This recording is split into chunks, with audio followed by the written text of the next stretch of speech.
Today is Thursday, July 24th, 2025. This is Quick Start from CBN News. I'm Dan Andros. A powerful testimony for Christ in the murder trial of Bryan Kohberger. We'll have that top story and more on today's podcast, where we bring you news from a Christian perspective. Don't forget to subscribe, leave a rating, and email us your thoughts as well. Quick Start Podcast at cbn.org. We're getting through all the news of the day together each and every weekday, bright and early. We're so glad you're here with us.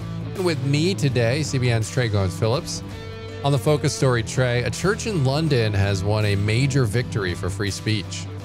Yeah, and they're saying that this victory will set the precedent for other churches in the future. So big story coming out of London there.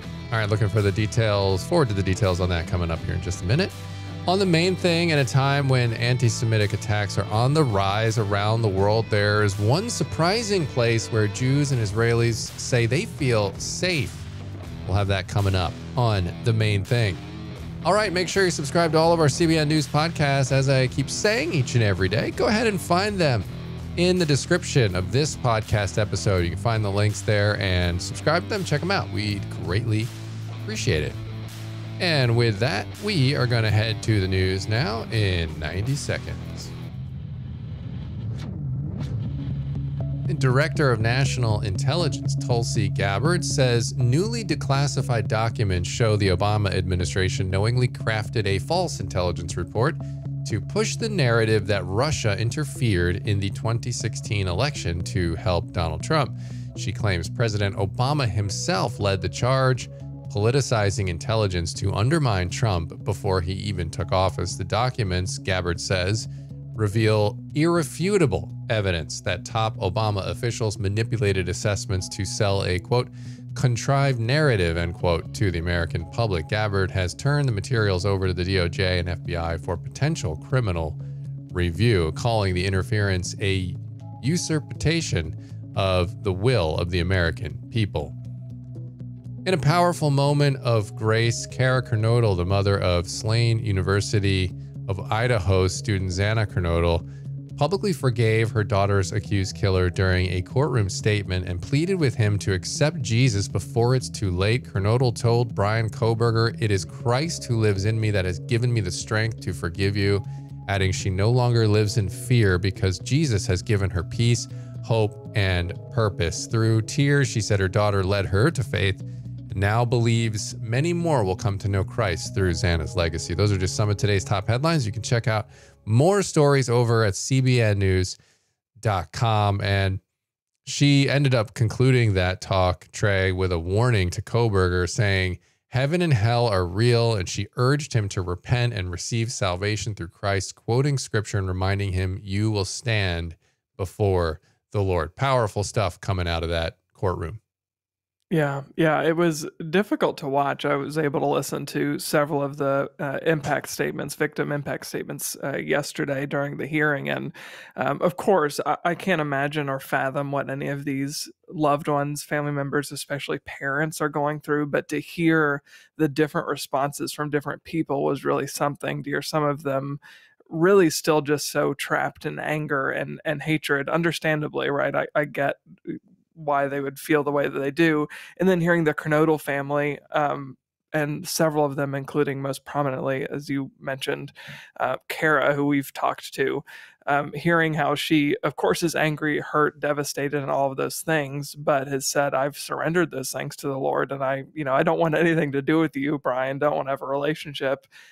But I hope that you one day will come to the end of yourself, is one of the things she said a few times, and realize that you need Jesus just as much as anybody else. So, it's powerful and heartbreaking to see that somebody is capable of such just disgusting evil. Yeah. And you think about the impact that Xana had on so many, including her mom and relatives, right. Talking about her leading them to faith. And even though her life was cut short tragically, the fact that she had that lasting impact of faith and things that matter for eternity, that's the kind of legacy that all of us as professing believers would hope to leave behind, that we talked and cared about the things that truly mattered, the treasures you store up in heaven, the things of eternity leading people to Christ. So hopefully we can all take a page out of her book and make that a priority in our lives, because you never know, as we've said often on this podcast, you just don't know when your day will come before you stand before the Lord. And so we don't want to waste a minute, a second, any moment at all to point people towards God. It's a powerful story there. All right, we are going to head to the focus story now and talk about this victory for churches here in London. So tell me about what happened here with this church in London. Yeah, so the Kingsborough Centre, which is a Pentecostal church in Uxbridge, London, they successfully challenged a public spaces protection order that was issued by the London Borough of Hillingdon, the PSPO, which was introduced first in 2023. It blocked any religious groups, and this religious group, this church, from using amplification equipment, so just a sound system, from distributing leaflets, tracts that are sharing the gospel, and even displaying Bible verses in the town center there in Uxbridge. The church at the time argued that the order infringed on their fundamental rights, their fundamental right to free speech, to be out in the open, to be sharing their views that were not in any way harming any of the people that were in this town square. And they said that attack from the government authorities was unlawful. So how did this church respond to the ban? Yeah, so they actually discovered that they had been given this ban during a prayer meeting, and the Kingsborough Centre, the church, then filed a judicial review. They asserted that their regular outreach activities, this is something that they have been doing for a long time, had done several times, and it was being criminalized without any sort of prior consultation. They weren't given any sort of warning saying, hey, you can't be doing this. They were just immediately slapped with the fines, and they contended that the council's actions were intentionally oppressive, and like I said earlier, it violated their rights to free speech. And the Christian Legal Center, a religious freedom advocacy legal organization over in the UK, they supported the church's case. They took that on and highlighted that police had warned church members about potential fines for engaging in their usual evangelistic activities. And I can't remember the exact numbers, Dan, but it was, for every single instance, which they were able to, the law enforcement officials were able to stack up quite a few offenses. Each one came with something like £100 penalty. And it was, tons of them that were slapped on this church all at once. What was the outcome of the legal challenge? Yeah, so the legal challenge ultimately led to a complete reversal of the ban that was put in place. It allowed the Kingsborough Centre not only to no longer have to pay those fines, but to resume their street preaching, which was their fundamental goal, saying we want to continue to minister as Christians. We want to continue to do the work of evangelism. So they've been able to resume their street preaching. They can continue to distribute their tracts, their religious materials, and also post their public displays with Bible verses in the Uxbridge town center. So the Christian legal center, as well as the church, has hailed this victory as obviously a significant affirmation of their religious freedoms, but also the Christian legal center in particular has said, we are hoping that this will set a precedent that, the government can't mess with churches when they're doing evangelistic work. Yeah, I mean, it's just really crazy. I mean, when you look at these, we've covered so many of these cases that are related to these, or somewhat related to these PSPOs, these public spaces protection orders. The silent praying. Excuse me, ma'am, are you praying in this protection zone? That kind of stuff. You're just like, if you put it in a movie, it would look absolutely unbelievable. Nobody would believe that these overzealous officers on the streets would be going around monitoring what your thoughts. And that's where it's gotten at this point. And so you look at these PSPOs and how they use them. They're kind of intentionally vaguely written so that people can use them in instances like this. And it's great to see, though, that at least the legal system is held up in this case and hopefully does more. But it is concerning, as we've talked about a lot, Trey, that churches and Christians trying to express their faith have to have the court and sit there and over, time and time again, say, I hope the court holds the line.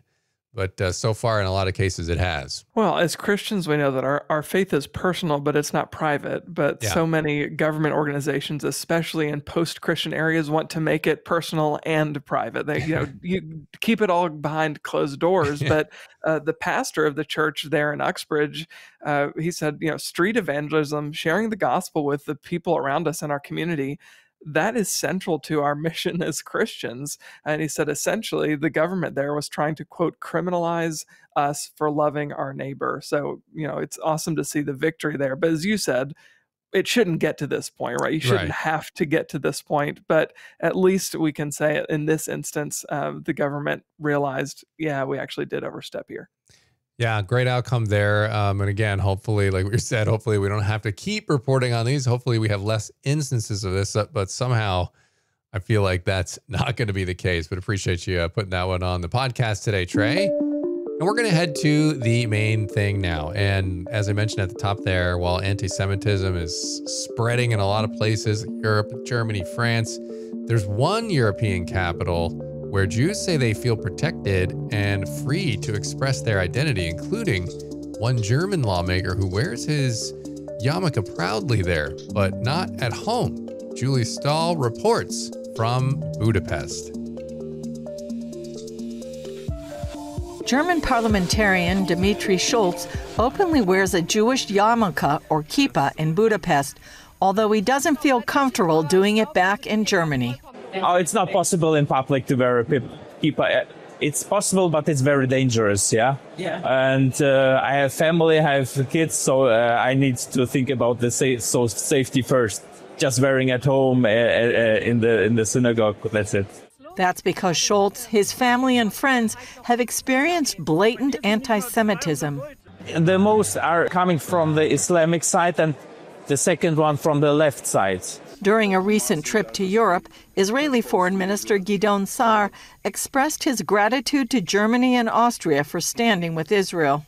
I want to thank Germany and Austria for standing by Israel in Europe and on world stage. Schulz's bigger concern, however, is feeling that the German government ignores the anti-Semitic problem inside the country. They still say it comes from the right side, but I never experienced anti-Semitism from the right side. This is the dangerous point. It is not allowed to talk about it, that is from the Islamic, from the left, or from the imported anti-Semitism. Belgian parliamentarian Sam van Rooij says of the 150 members of his country's parliament, only 5 are considered pro-Israel, with a big proportion seen as anti-Semitic. If they can say now that the Jews in Israel are the new Nazis, then they can get rid of their guilt feeling from the Holocaust. That is one of the main drivers. Another driver is, of course, also they want the votes from leftist people and from the Muslim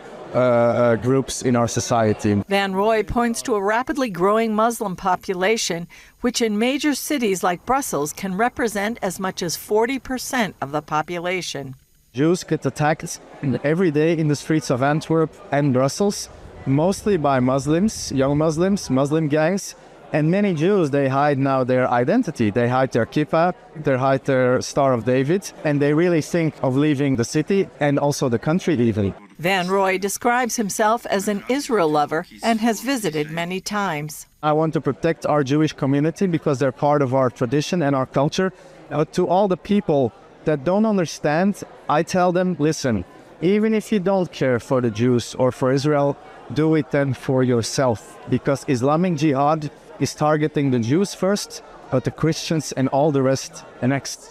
Hungary is also one of the world's strongest supporters of Israel.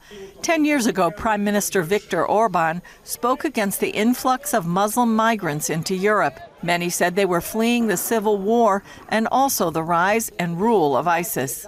While Hungary closed its borders, Germany alone received around 1 million asylum seekers, with millions more crossing into other European countries. Now many of those people are causing problems. As Hungary stopped illegal migration, and Hungary is a migrant-free zone in Europe. We don't have any pro-Palestine movements, we do not have Palestine flags on the buildings, but Hungary stands with Israel at the international level, and we are protecting Jewish culture, Jewish security at the everyday level as well. CPAC Hungary chairman Miklos Santo says there's a Jewish renaissance here in Hungary, and Jewish people can feel free to keep their traditions. That's not the case, though, in much of Western Europe. The mayor of Berlin himself, a few months ago, he's a social democrat guy. He's no anti-Semite at all. But with a goodwill. He advised the Jewish people of Berlin not to wear kippas. According to Santo, many European politicians don't protect the Jewish people while passively supporting anti-Zionist movements for political gain.